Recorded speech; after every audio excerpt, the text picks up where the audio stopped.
అందరికీ నమస్కారం. కాంగ్రెస్ పార్టీ బలోపేతం కోసం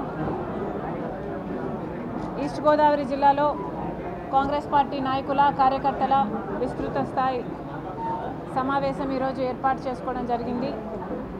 కాంగ్రెస్ పార్టీ అధ్యక్షురాలిగా నేనే స్వయంగా వచ్చి కాంగ్రెస్ పార్టీ బలోపేతం కోసం జిల్లా కార్యకర్తల అభిప్రాయాలను సూచనలను తీసుకోవడానికి వాళ్ళకేమైనా ఇబ్బందులు ఉంటే కనుక్కోవడానికి స్వయంగా రాష్ట్ర పార్టీ అధ్యక్షురాలిగా నేనే ఇక్కడికి రావడం జరిగింది. ఈరోజు మన రాష్ట్ర రాజకీయాలు చూసుకుంటే కాంగ్రెస్ పార్టీ బలోపేతం చాలా అవసరం. పుట్టి మా పార్టీకే కాదు, ఇది ఆంధ్ర రాష్ట్రానికి అవసరం. ఎందుకంటే కాంగ్రెస్ పార్టీ బలపడకపోతే రాహుల్ గాంధీ గారు ప్రధానమంత్రి కాకపోతే ఆంధ్ర రాష్ట్రానికి సంబంధించిన ఏ ఒక్క విభజన హామీ కూడా నెరవేరదు అని ఇప్పటికీ ధృవీకరణ అయిపోయింది.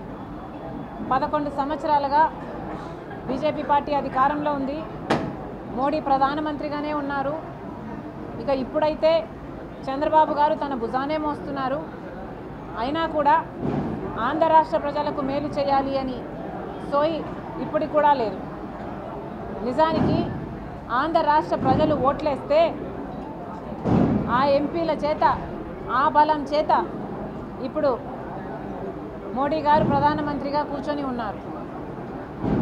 మరి అలాంటప్పుడు 10 ఏళ్ళు చేసిన మోసం ఒక ఎత్తు అయితే గత సంవత్సరం రోజులుగా ఆంధ్ర రాష్ట్ర ప్రజలు ఇచ్చిన బలంతో మోడీ అధికారం అనుభవిస్తూ కూడా ఇప్పటి వరకు ఏ ఒక్క హామీ గురించి మోడీ గారు మాట్లాడకపోవడం చాలా దురదృష్టకరం, చాలా దారుణం. మొన్న మోడీ గారు విశాఖపట్నంకి వచ్చారు, యోగా చేసుకొని వెళ్ళారు. కనీసం యోగా మీద ఉన్న శ్రద్ధ కూడా ఆంధ్ర రాష్ట్ర ప్రజల మీద చూపలేదు మోడీ గారు. ఎందుకు ఇంత అన్యాయం చేస్తున్నారు మోడీ గారు? సమాధానం చెప్పాలి. ఆంధ్ర రాష్ట్రానికి వచ్చారు, మీ పార్టీకి మీరు యోగా చేసుకొని వెళ్ళిపోయారు. మరి కనీసం ఆంధ్ర రాష్ట్ర ప్రజలకి మేలు చేస్తాననో లేక ఒక అష్యూరెన్సో కనీసం అది కూడా ఇవ్వకుండా వెళ్ళిపోయారు అంటే ఎంత ధీమాగా ఉన్నారో మోడీ గారు. చంద్రబాబు గారు ఇచ్చిన సపోర్టు, జనసేన ఇచ్చిన సపోర్టు తనకు ఏ డోకా ఉండదు. పూర్తిగా విశ్వసిస్తూ పూర్తిగా నమ్మకంతో అసలు మోడీ గారు మన వైపు మన ఆంధ్ర రాష్ట్ర అవసరాలు చూడడమే మానేశారు. 10 సంవత్సరాల ప్రత్యేక హోదా ఇస్తానన్నాడు మోడీ గారు, దాని గురించి ఊసులేదు.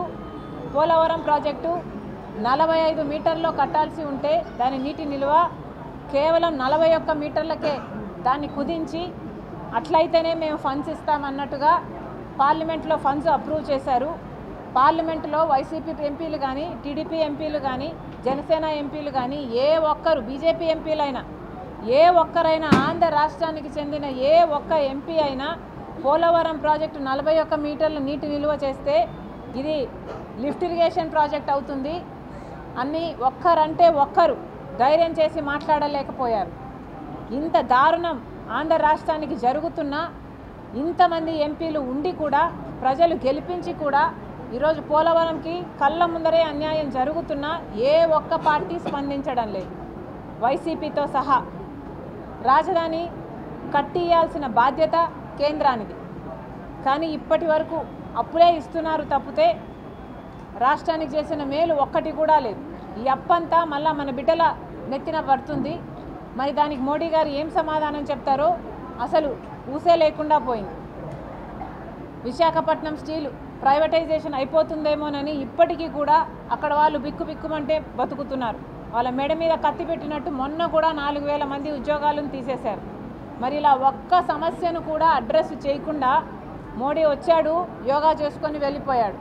పైగా నిన్న పేపర్లో చూస్తే విశాఖపట్నంలో చేసిన యోగా అంట మోడీ గారికి చాలా సంతృప్తినిచ్చిందట.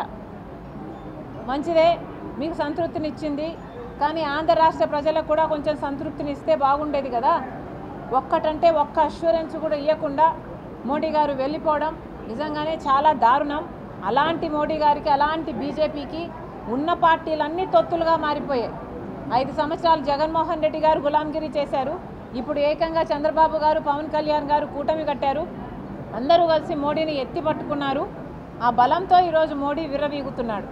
ఇలాంటి పరిస్థితిలో రాష్ట్ర రాజకీయాలలో అటు అధికార పక్షమైనా అటు ప్రతిపక్షమైనా ఎవ్వరూ కూడా మోడీని ఎదిరించే సాహసం చేయని నేపథ్యంలో కాంగ్రెస్ పార్టీ ఈరోజు మన రాష్ట్రంలో బలపడడం ఇంకా చాలా అవసరం. ఎందుకంటే ఒక కాంగ్రెస్ పార్టీ మాత్రమే బీజేపీకి ఎదురు నిలబడి ధైర్యంగా ప్రశ్నించే సత్తా ఉన్న ఏకైక పార్టీ ఈరోజు ఒక్క కాంగ్రెస్ పార్టీయే.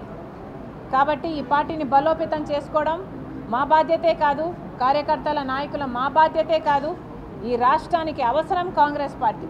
అందుకనే కాంగ్రెస్ పార్టీని బలోపేతం చేయడానికి ప్రతి జిల్లాలోనూ ఈ పర్యటన జరుగుతుంది. ఈ పూట ఈ జిల్లాకు రావడం జరిగింది.